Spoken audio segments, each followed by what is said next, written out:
siapa di antara ibu-ibu yang memiliki akte, yang sudah memiliki akte kelahiran? Saya. Maksudnya memiliki akte kelahiran, ibu-ibu sudah punya akte kelahiran? Ya. Oh, ibu udah punya, anaknya kan punya. Nah, anaknya punya, yang sudah berarti semua udah punya ya akte kelahiran anak. Tapi kalau ibunya? Ibunya Nggak ada. Oh, gitu nggak ada. Apakah mencatat kelahiran anak itu penting? Penting. Penting. Apa manfaat memiliki akte kelahiran, Bu?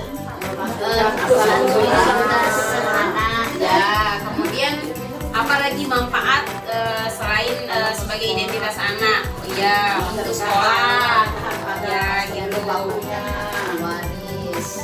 Memiliki akte kelahiran, mendaftarkan anak pada kartu keluarga merupakan salah satu cara mencegah eksploitasi terhadap anak.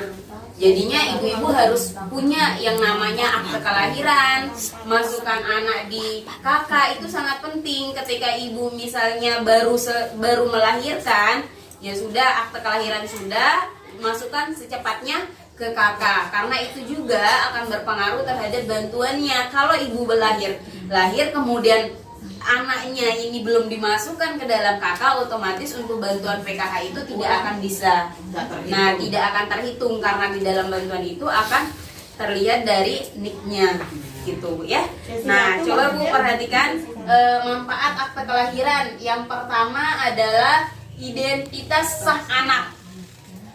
Akte kelahiran ini akan menjadi salah satu identitas sah anak. Kemudian memastikan asal usul anak, siapa ibunya, siapa bapaknya, itu kan bisa dipastikan melewati akte kelahiran. Nah, akte kelahiran, dan di akte kelahiran juga ada tanggal kelahirannya. Kapan mereka lahir kan ada, memastikan. Kemudian mendapatkan layanan kesehatan dan pendidikan bagi anak. Ini biasanya kalau dalam kesehatan maupun pendidikan, hal yang paling penting ditanyakan terlebih dahulu adalah akte. Nah, apalagi sekarang kalau tidak ada akte ya udah nggak bisa masuk sekolah. Begitu pentingnya akte itu, sehingga akte itu harus segera dibuat ketika anak-anaknya ibu baru lahir. Jangan dibuat sebelum lahir ya.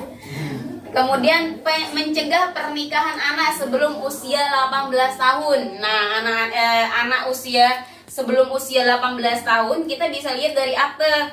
Kan kalau sekarang itu kan anak di bawah umur 18 tahun kalau bisa itu jangan dikasih nikah dulu, dicegah dulu. Nah, gitu Bu. Nah, dari akte kelahiran kita bisa lihat kan gitu umur mereka. Kemudian kepastian mendapatkan hak waris. Nah, kalau punya akte kelahiran kan jelas asal usulnya. Kemudian mereka juga kalau ada hak warisan yang harus dibagi kan, gitu. Kemudian sebagai dasar pembuatan dokumen lainnya, ketika sudah punya akte, masukkanlah dia ke KK. Kalau sudah ada KK, masukkan ke KTP kapan? Pada saat mereka sudah umur 17 tahun. Kalau anak-anaknya ibu nanti sudah punya kerjaan ataupun mereka sudah memiliki kendaraan, mereka harus punya SIM. Nah, SIM-nya itu juga yang akan dipakai kan bisa sebagai dasar pembuatan SIM itu juga dari akte itu gitu, atau paspor dan lain-lainnya gitu Bu ya. Begitu pentingnya atau begitu manfaatnya akte kelahiran ini. Jadinya ibu-ibu ketika baru lahir anaknya segera buatkan akte, masukkan ke KK gitu Bu ya. Nah, ini juga sangat penting apalagi di dalam bantuan PKH. Bantuan PKH itu ketika ibu anaknya lahir belum dimasukkan ke KK, maka bantuan itu tidak akan pernah masuk karena nama anaknya ibu itu tidak terdaftar di KK-nya ibu masing-masing. Gitu ya.